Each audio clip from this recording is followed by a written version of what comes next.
हम जानते हैं कि पांचवा कलमा जो है वो ये है कि खुदा यीशु मसीह ने कहा कि मैं प्यासा हूँ। तो आइए हम इस पर बात करते हैं। भाई इलियास इस पे बात करेंगे। खुदावंद यीशु मसीह के जलाली और बाबरकत नाम में आप सबकी सलामती हो।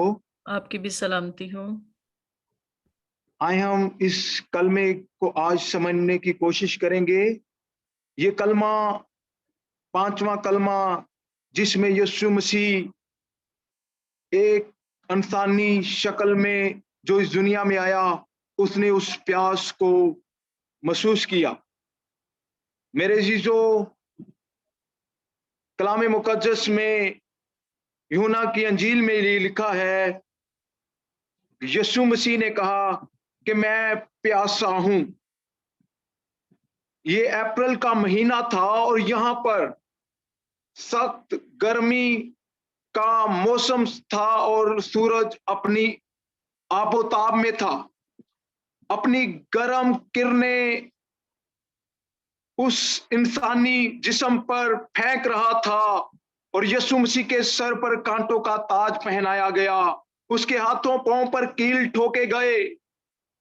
उसे उसकी पसली में जब नेजा मारा गया, जब उसके मुंह पर थप्पड़ मारे गए, जब उसके मुंह पर थूका गया, जब उसे सिरका पिलाया गया, पत मिली मैं उसे दी गई।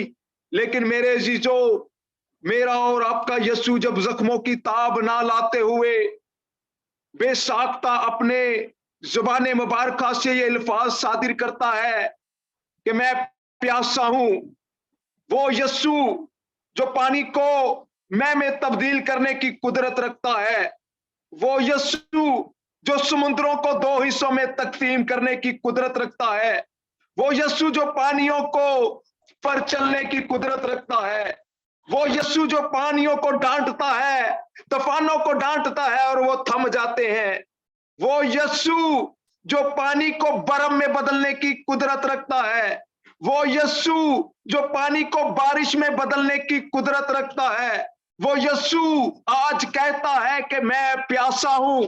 हाँ, यीशु प्यासा था, यीशु प्यासा है और यीशु प्यासा रहेगा। मेरी और आपकी रूह का, जिस तरह खुदा का बंदा दाऊद कहता है कि जिस तरह हरनी पानी के नालों को तरसती है, उसी तरह हमारी रूह तेरे कलाम को तरसती है। वो प्यासा है हमारी रूह का, हमारी मोहब्बत का, हमारे बिहेवियर का, हमारे एटीट्यूड का, हमारी चाहत का, हमारे प्यार का वो प्यासा है। लेकिन आज हम उसे वही सिरका तो नहीं दे रहे।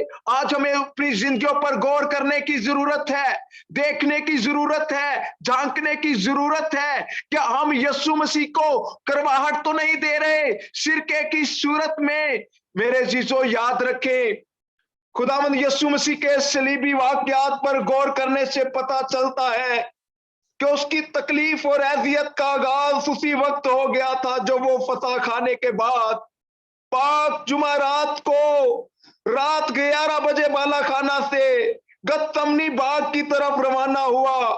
और जब वो जान कनी की हालत में दवा कर रहा था और उसका पसीना गोया खून की बड़ी बड़ी बूंदे होकर जमीन पर टपकता था, सारी रात उस पर झूठे इल्जामात लगाकर मुकदमा चलाया गया, उसकी पीठ पर कोड़े लगाए गए और मुबारक जुमे के दिन सुबह 9 बजे उसके हाथ, कलाइयों और पांव में कील लगाकर उसे सलीब पर लटका दिया गया।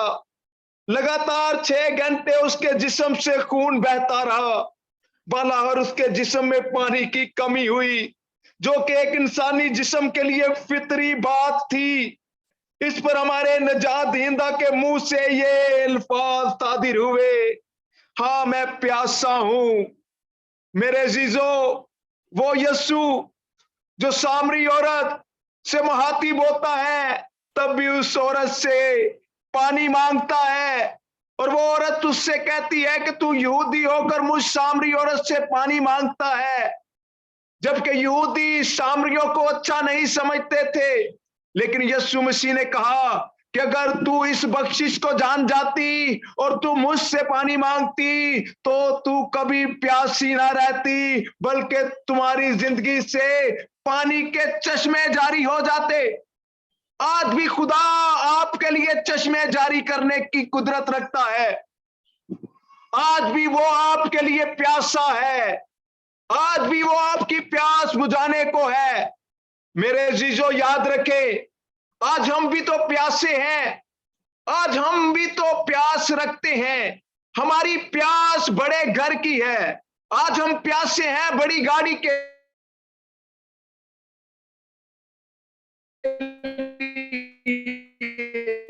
लिए। आज हम हैं 16वें ग्रेड से 18वें ग्रेड में जाने के लिए हमें प्यासे हैं। लेकिन खुदावंद यीशु मसीह ने अपनी जुबान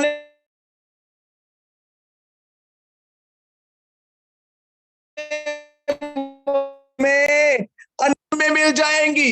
यीशु मसीह ने कहा कि मुबारक है वो जो रास्तबाजी के भूखे और प्यासे हैं। मेरे जीजो, आए उस यीशु मसीह के लिए आज अपनी मोहब्बत को पेश करें। यीशु मसीह ने सलीब पर मेरी और आपकी खातिर अपना कीमती लहू बहा दिया। उसका पसीना गोया खून की बूंदें बनकर टपकता रहा। वो यीशु आज कहता है कि मैं प्यासा हूं। मेरे जीजो, ये कलमा जिस्मानी दुख और तकलीफ की शिद्दत और नाबीदगी ने उसे ये कहने पर मजबूर कर दिया कि मैं प्यासा हूं।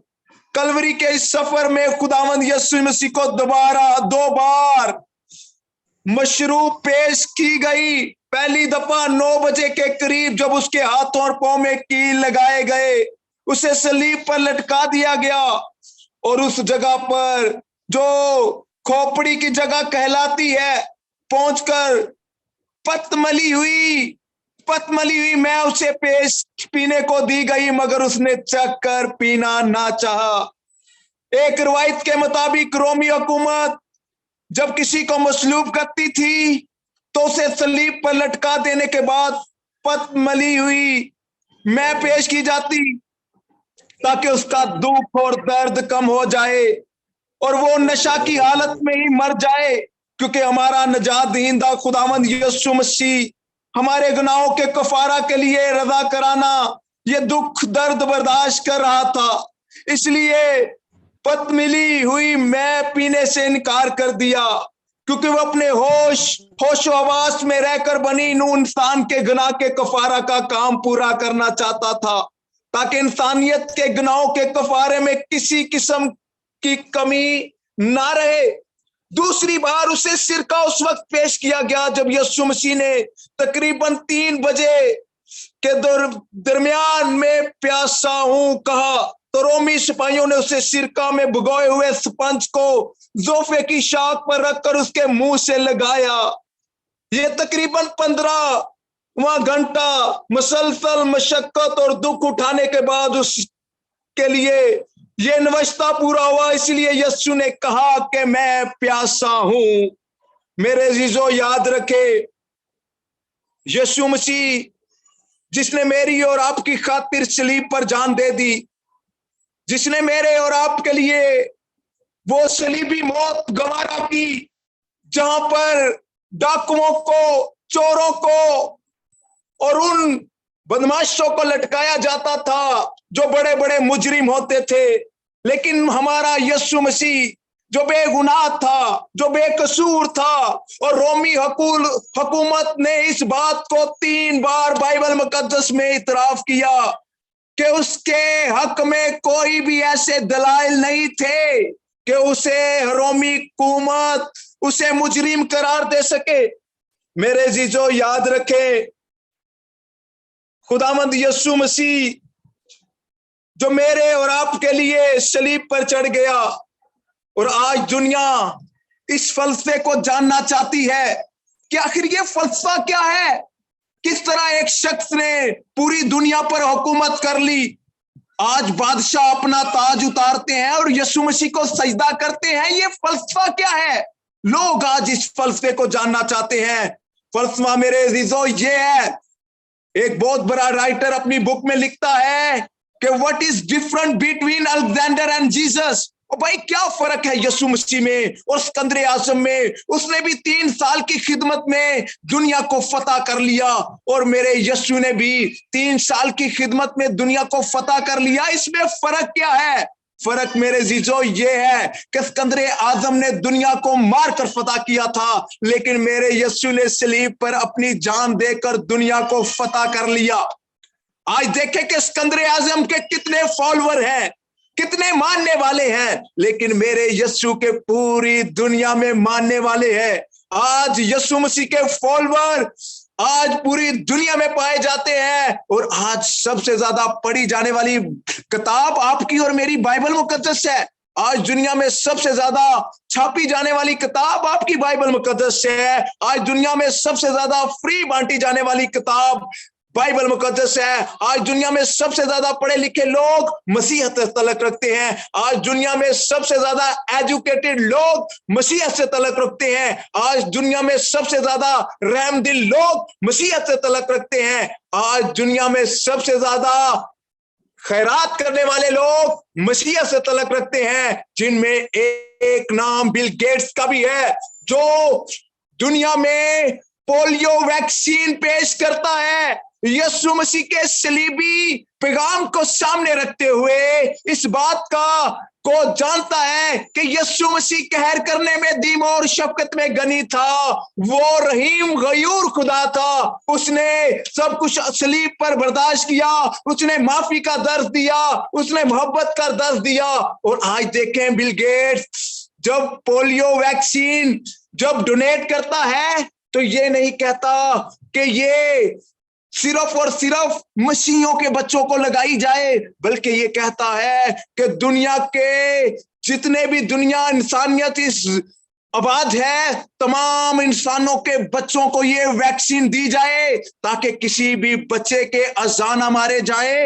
ये है खुदावंद यीशु मसीह के मानने वाले लोग, यीशु से प्यार करने वाले लोग, जो यीशु मसीह के फॉलोअर है, जो यीशु मसीह से प्यार करने वाले हैं। आज मैं भी और आप भी यीशु मसीह की प्यास को फील कर सकते हैं। हम उसके दुख दर्द में शामिल हो सकते हैं। काश हम ये सोचते हैं कि काश मैं उस दौर में होता तो मैं यीशु मसीह को पानी पिलाता, मैं यीशु की सलीब उठाता, मैं यीशु से कहता कि यीशु सफर बड़ा लंबा है, ये सलीब मुझे दे दे। जिस तरह एक शख्स ने यीशु मसीह की सलीब को पकड़ लिया। मेरे जीजो आज भी आप अपनी सलीब पकड़े। जिस तरह मेरे जीजो कलाम मुकद्दस में लिखा है कि अगर मेरे कोई पीछे चलना चाहता है तो अपनी खुदी से इनकार करे। आए हम अपनी खुदी से इनकार करें और लोगों की प्यास बुझाए। देखे मेरे जीजो, जैसा यीशु ने कहा कि हाँ मैं प्यासा हूं, आए इस प्यास को अपने अंदर रख ले ताकि हम दूसरों की प्यास बुझाने वाले बन जाएं। खुदावंद आप सबको इस कलमात के वसीला से बरकत दे। God bless you all. आमीन आमीन। आइए अब हम छठे कलमा की तरफ बढ़ते हैं। तो छठा कलमा जो है वो भाई इरफान जो है वो करेंगे।